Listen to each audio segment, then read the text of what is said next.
उस आदमी ने अपने घर के आंगन में एक बीज बोया। उसकी पत्नी ने कुएं का पानी डालकर उसे सींचा तो वह बीज तेजी से अंकुरित होकर छत तक चढ़ गया और उस पर 3 विशालकाय सोने की लौकियां उगाईं। सुबह होते ही आदमी ने 2 मजदूर बुलाए और जैसे ही उन्होंने लौकी काटनी शुरू की, उसमें से चूहों की चीखें आने लगीं और एक जोरदार धमाका हुआ।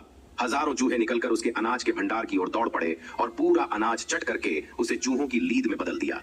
जब तक वह कुछ समझ पाता तब तक बहुत देर हो चुकी थी। चमचमाते चावल अब सिर्फ गंदगी बन चुके थे। वहीं उसका छोटा भाई बहुत नेक और सीधा साधा था। उसने भी लौकी काटी तो उसमें से तेज सुनहरी रोशनी निकली और उसकी टूटी फूटी झोपड़ी एक शाही महल में बदल गई। घर किसी राजसी बाग बगीचे जैसा दिखने लगा। उसने गरीबों में चावल और रेशमी कपड़े बांट दिए।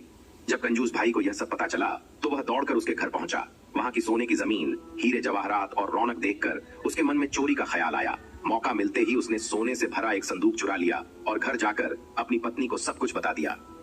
पत्नी ने छानबीन की तो पता चला कि उसका नेक दिल भाई एक घायल चिड़िया को बचाया था और उसी के बदले उसे सोने का बीज मिला था। यह जानकर दोनों ने मिलकर एक साजिश रची।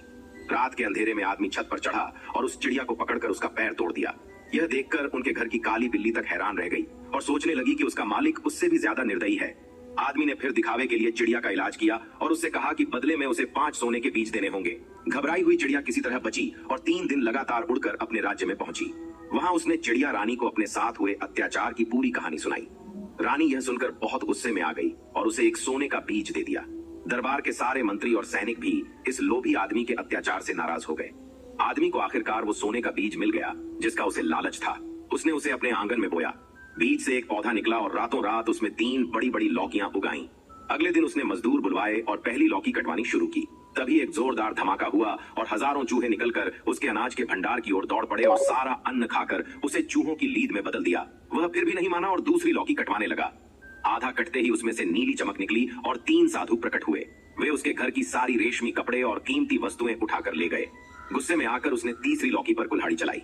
तभी उसमें से बिजली और कड़कती आवाज के साथ वो काली बिल्ली जिसे उसने मारा था एक भयानक राक्षस बनकर सामने आ गई।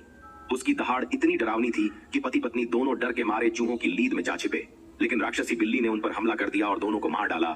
उसके बाद वह भयानक बिल्ली धुएं में बदलकर हवा में विलीन हो गई। जैसा करेंगे वैसा ही मिलेगा। बुरा करने का सजा जरूर मिलती है, चाहे थोड़ी देर से मिले, और अच्छा करने वालों को हमेशा अच्छा फल